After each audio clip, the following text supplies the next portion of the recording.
This is the American Roundtable. You've entered the spin-free zone. Hi, I'm Al Spry. And I'm the round zone right here, Tom McCullough. That's right, we're talking about Hillary. Do you know where she had her email server? We're going to tell you. It's in the naughty place. Also, we're talking about Donald Trump. Why is Donald Trump stirring up the GOP like nobody in about 30 years? Why is he the new Reagan? We'll talk about that and more, and we will also see you right back here on American Roundtable. Walking like a one-man army, fighting with the shadows in your head, living out the same old moment, knowing you'd be better off instead if you could only say what you need to say what you need to say. 1 in 6 adults has a mental illness, and we face a stigma that can be as painful as the disease itself. Change a mind about mental illness, and you can change a life. Say what you need to say what you need to, say what you need to, say what you need to say what you need to say what you need to say what you need to say. This is American Roundtable on the Tough TV network. Hey, I'm Al Spry. Tom McCullough sitting in. It's great to be here with you, Tom. Let's talk politics like we like to do. Let's start with Donald Trump. The Donald making a big splash, shaking the trees, so to speak. Is he a joke? Is he a real candidate? Nobody really knows yet. What's your thoughts? Well, he's certainly acting like a candidate today. As far as real, that remains to be seen. I think he's seriously real about it and making his best effort to let America know that he's serious. You know, he reminds me of some of the big, I want to say populists of the past, maybe like a Pat Buchanan who was running in the 80s with his popular message of bringing America back. This always resonates well with the electorate.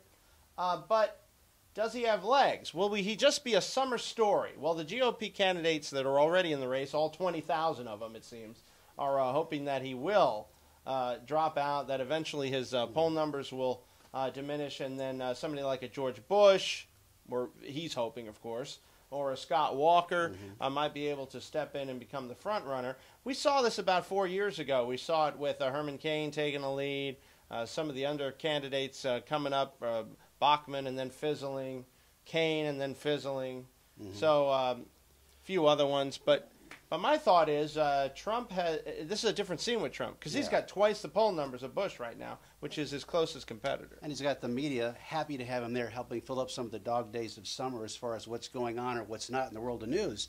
So they love taking this, building him up, because I think they're going to turn around and have as much fun taking him down. And I really think that's the setup.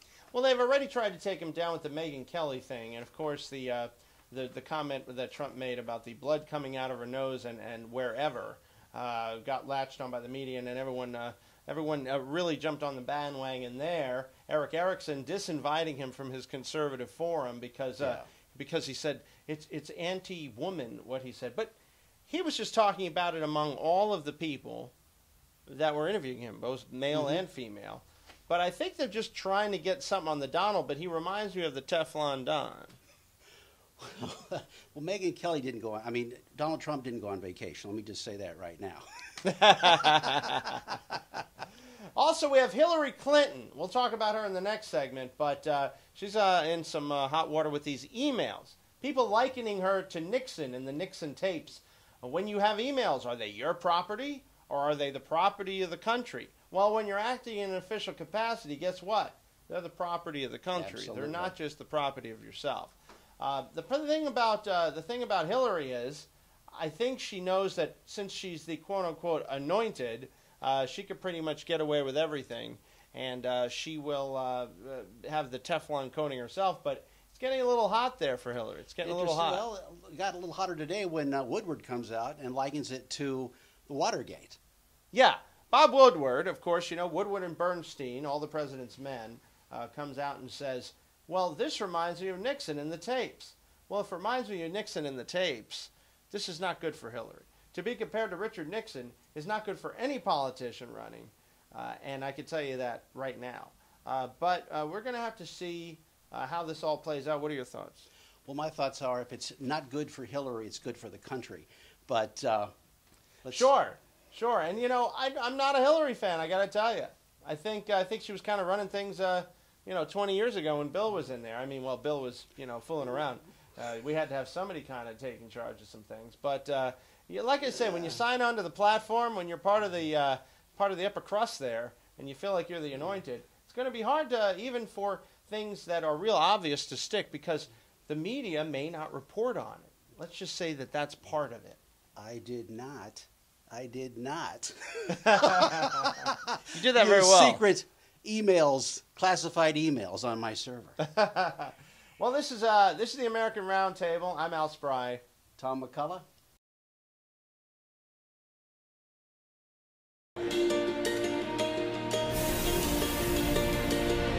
Walking like a one-man army,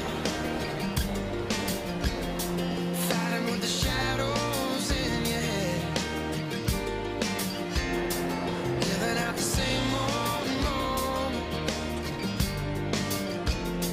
knowing you'd be better off instead if you could only say what you need to say what you need to say. 1 in 6 adults has a mental illness, and we face a stigma that can be as painful as the disease itself.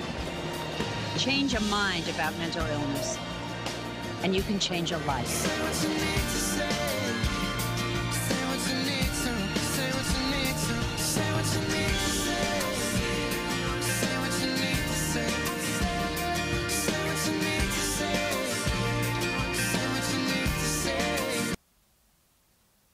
Welcome back to American Roundtable, right here on Tough TV Network. My name's Al Spry. Tom McCullough sitting in. It's great to have you back here. Of course, we're going to talk about Hillary. Hillary has been in the news lately, although she doesn't want to be, for the reason of what's becoming known as Emailgate.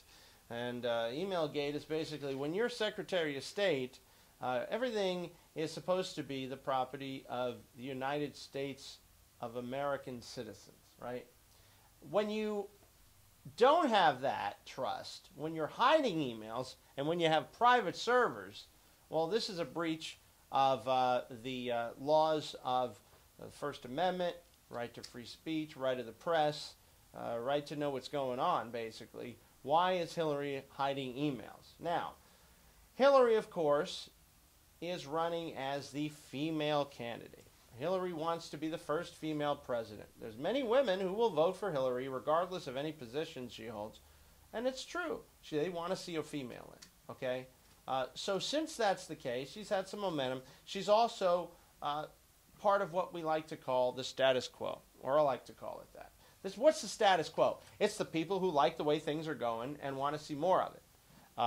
So when you have a status quo candidate, you're going to have status quo results, which is what we've pretty much seen for the last 30-some-odd years. Absolutely. And I'm assuming you're not happy with this. I know I'm not. No, first of all, I'm thrilled to finally have the word gate assigned to something that makes sense. Hillary Gate as opposed to Pizza Gate, Baseball Gate, I left my car keys in the parking lot gate. We're Right. there, okay? Right. Let's put some focus where it belongs.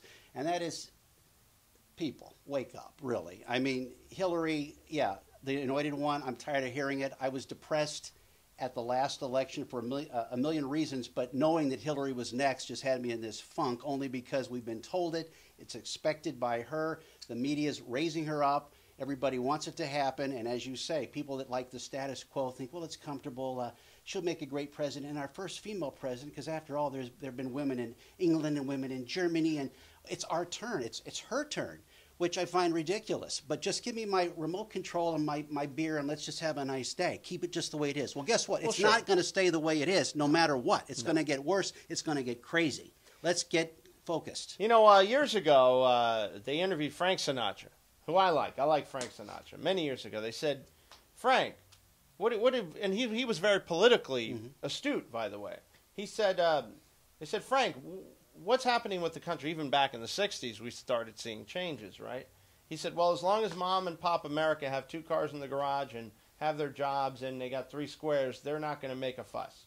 But now we're starting to see that change. We're starting to see layoffs. Yeah. We're starting to see a breakdown of the families. We're starting to see one car, and then that car is old. No more two cars. Right. And then you're sharing the car, and you're sharing, and each one, everybody has to do a job. And sometimes it's surviving on little or nothing because where are the jobs gone? But I want to talk about Hillary's emails. She used a Denver, Colorado IT firm, a mom-and-pop boutique firm out of Denver called Platte River Networks to maintain her homebrew server, as we're calling it. Up to 60 emails with classified material may have been found in a sample of those she did not delete, meaning there could be many more. Well, they were all about the wedding, though, weren't they? Yeah, right. Sorry. Yeah, and the new grandkid. But, you know, the Daily Mail, this comes from the security for emails. Got this from Drudge via the Daily Mail. Where she chose to maintain her private email account was run from a series of loft apartments. The servers were housed in the bathroom closet. That stinks. That really does, regardless of what's in the emails. So, Well, maybe they're using those emails for something other than reading. They were in the bathroom. That's probably where they belonged, a lot of them anyway. But Platte River Networks worked for Colorado Governor John Hickenlooper, once heavily tapped to be Clinton's 2016 running mate.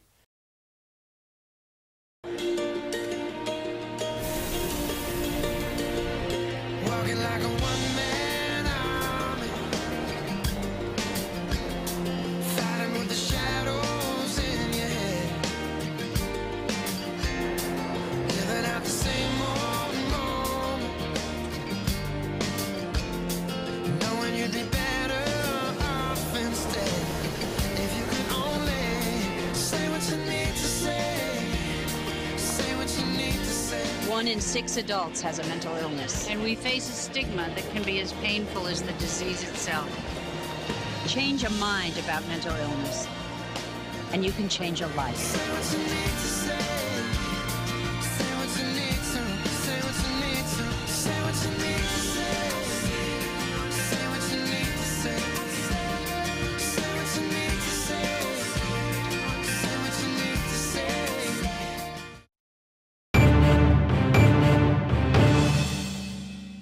The sales, David DeCamillis, also said to be a big Democratic supporter, offered his house to Joe Biden for the party's convention held in '08. So there's a lot of ties in here with the Democratic establishment, which is not much different than the Republican establishment, trust me on that. It's a great place to work. It's a mom-and-pop shop. Basically, here's a picture of it. It's just this little house right here. And no security guards. no, very, very, very nondescript structure here. The computer system housed her emails while she was Secretary of State between '09 and '13. Well, nothing happened during those years. No, anyway. no, nothing whatsoever. Except for, what was that thing? Some little fire, some little fire. stir There up was a few Americans was lost their life. It was in Libya, yeah.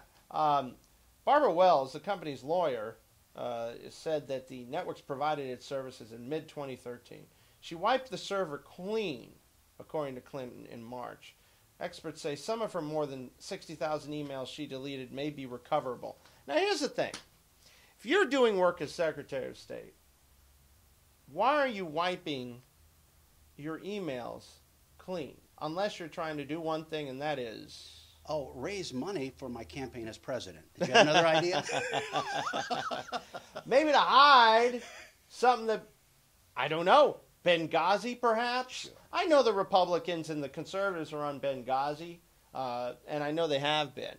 But, you know, where there's smoke, there's usually is fire. Yeah, they want to make this a partisan issue, which is ridiculous. 4 emails on the private server are said to have been classified. 2 of them labeled top secret. Why are they on a private server? That's a good question. Up to 60 in all may have been found during further samples. Clinton's maintained nothing on her server was classified at the time she saw it. Of course, she's going to say that. I didn't know. Yes. Dr. Evil, I like that. Wherever the truth lies, here's the thing. That's a weird place to have her emails, in the bathroom closet at the Platte River house. I guess it's a big house. And so a lot of IT companies are much bigger, more secure. Security, perhaps. U.S. national secrets. You know, they were making a big thing about Snowden taking U.S. national secrets and showing them, which, by the way, Snowden, I think, is a patriot more than anything. Petraeus? Right. Petraeus took him home to show to his lover. Who also had a security clearance, by the way, both of them. Highest level security clearance.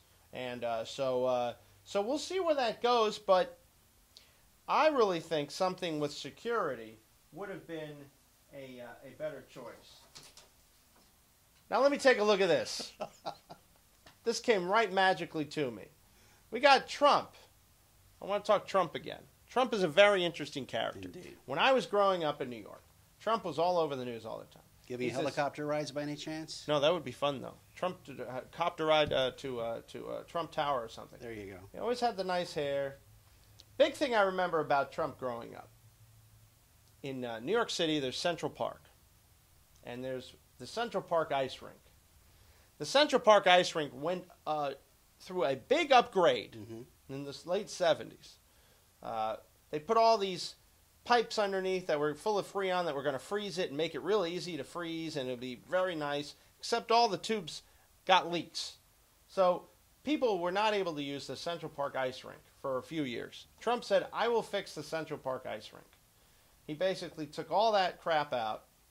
He basically just put a nice slab like it was originally designed, and what do you know? Voila, you got the Central Park ice rink. No again. snow job? No snow. Well, you needed the snow to get on the ice. But besides that... He delivered. Yes, he did. He delivered. So this tells me that, in that respect, Trump is a guy who delivers on what he says he's going to do. And he might honestly tell you that there was an agenda that went with that, but he'll also defend it. I'm a businessman, and I use the rules of business and the rules and laws of this country to affect my business. So maybe it had nothing to do with the ice skating rink, but if it did, so what? The city got something that the city couldn't deliver on its own. At the same time, Trump may have benefited in some other fashion. Everybody wins. It's what they call a win-win, and there's nothing wrong with that. There's nothing wrong with a quid pro quo as long as it's out in the open and everyone is agreeing to it. I don't see a problem with that. That's how business gets done. But he can't use quid pro quo when he's speaking, or he will be charged as somebody who's using an intellectual... Sure, and we're going to talk about that too. Why does Trump talk in terms of 9-year-old education? Or so he's accused of doing. Yes. Which but when you're talking as a politician, you can't use big words because you want to get your Mr. and Mrs. America. You want to get your easy to use sound bites. You don't want to have anything with more than 2 or 3 syllables. Might confuse some folks. I don't want to confuse anybody. As you know, I talk pretty plainly. That was a 2-syllable word, but I think you guys will get it because you're watching this show. But here's the thing about Trump, and we'll talk about this in the next segment. The thing about Donald Trump is he is creating a very, very uncomfortable place for the rest of the candidates, which I kind of like. I like a guy that stirs it up a little bit. Sure. Well, he's bringing everybody up. It's raising their game, absolutely. It's got Bush being a little more uncomfortable. You can tell when he speaks, even though it's almost a Bush trait in my view. They might have the ideas, they might have the commitment and the direction and the experience, but they can't articulate it if there's a camera on. And invariably, there's that moment where they look like they've checked out momentarily.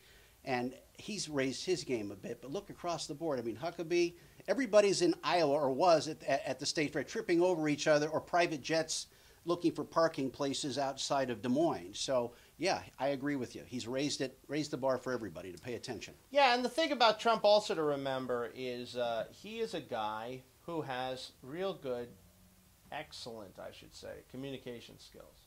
He learned it on a show called The Apprentice. And when he did The Apprentice, it made him become from a good candidate to a great candidate. Because in my opinion, he's the best communicator since Ronald Reagan to hit the political scene. I don't think anybody communicates his message better than Donald Trump. The rest Obama, of them, you're fired. Yeah, that's it. It's this straight talk. It's simplifying issues to the degree that people can understand them. Because nobody wants to talk in nuances. Nobody wants to talk in policy points. People zone out. You have to talk the straight talk. That's why this is the Straight Talk Zone right here on American Roundtable. We will be right back. This is a lot more to come, including more on Donald Trump, the rest of the GOP candidates. I might even throw in some Bernie Sanders for good measure, just because the burn is kind of cute. You just want to go coochie, coochie, coochie right under there. So that's what we're doing here. Again, my name is Al Spry. Tom McCullough. And we'll be right back on American Roundtable.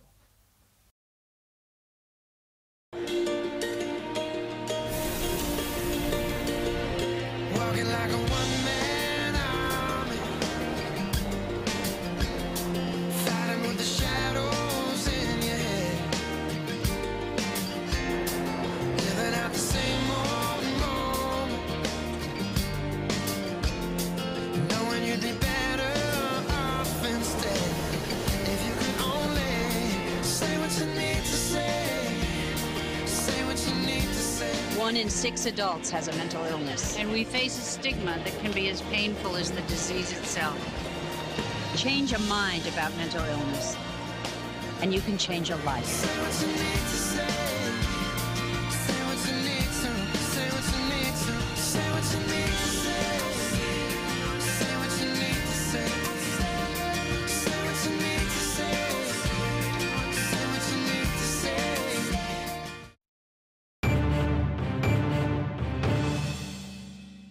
You have the idea, what he's proposing, of course, is the wall along the border. Let's take all the illegal immigrants that are in the country, about, I believe it is something like 12 million people, and ship them out. Very controversial.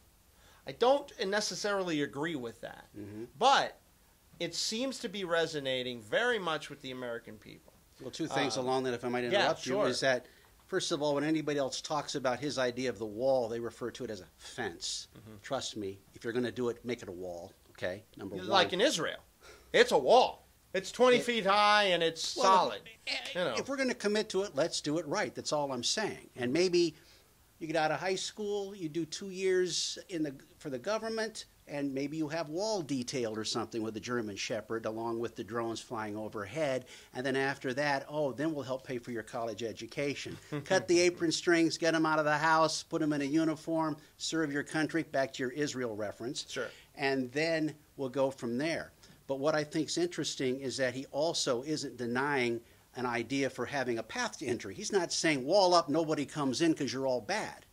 He's saying wall up everywhere. Let's go back to a path of entry that makes sense. You've got people out there, a point Marco Rubio made, that so many people are taking the legal path, spending money they don't have, working 2 and 3 jobs to get enough to pay their immigration attorney so they can hopefully get in the system, get in queue for that opportunity to come to this great country. Instead, no, let's not go that way. And then his issue about having a baby here, an illegal having a child on U.S. soil is automatically an American citizen. That's the latest dust-up of the last day, as I understand it. Well, here's the thing, and then we're going to go to take a quick break, but there's a birthright citizenship where you get citizenship upon being born. But if you don't have that, that means nobody's a citizen on being born in the United States. That's not going to work either. So that's another very controversial position, because what? All the little kids are going to have to take citizenship tests? I mean, you got to think these things through. It's really important. But the main point of what the Donald is doing is he's making all the other candidates go, and they don't understand and they don't know what to do. They're just like, oh, should I follow what Trump is saying? Right. Oh, what about the Hispanic vote? So he's got everybody in a bit of a panic. Sure. And they don't know where he's headed. And since he's such a brilliant guy, he's just playing them all. He's like this. Captain Queeg, with his marbles. There you are. This is American... Do it one more time. You can edit it out.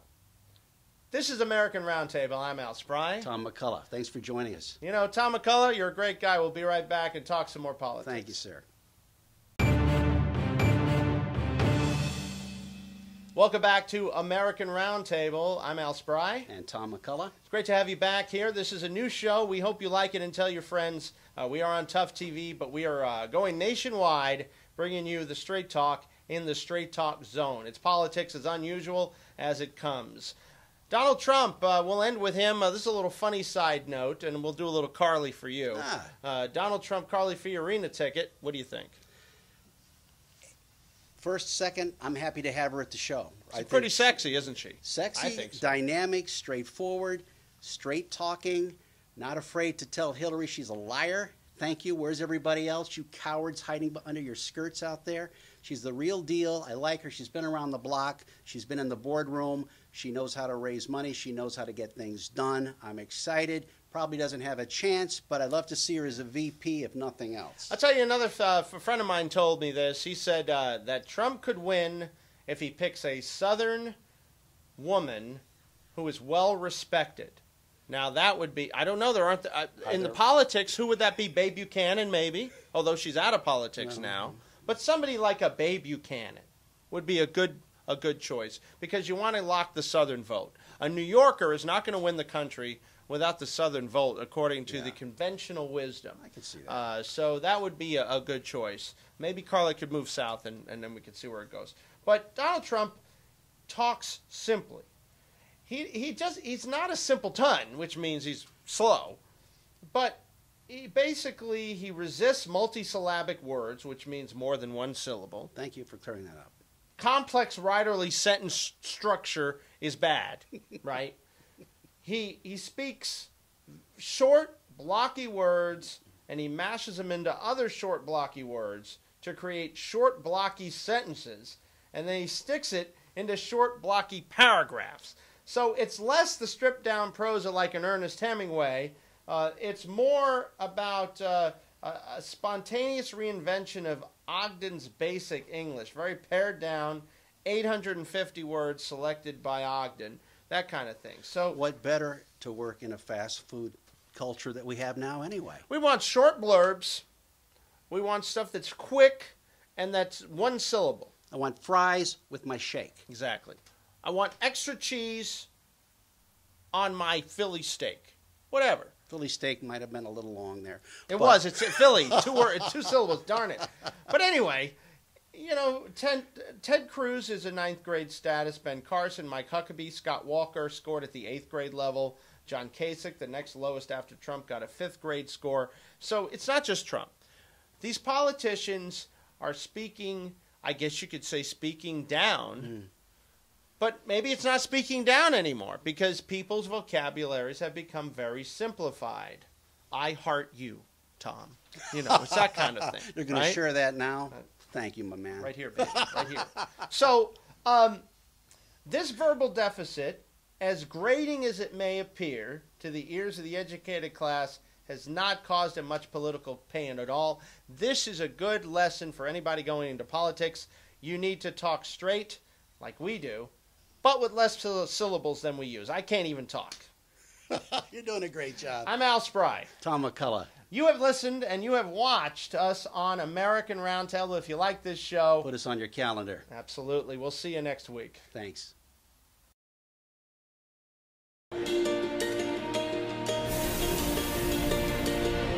Walking like a one-man army, fighting with the shadows in your head, living out the same old moment, knowing you'd be better off instead if you could only say what you need to say what you need to say. 1 in 6 adults has a mental illness, and we face a stigma that can be as painful as the disease itself.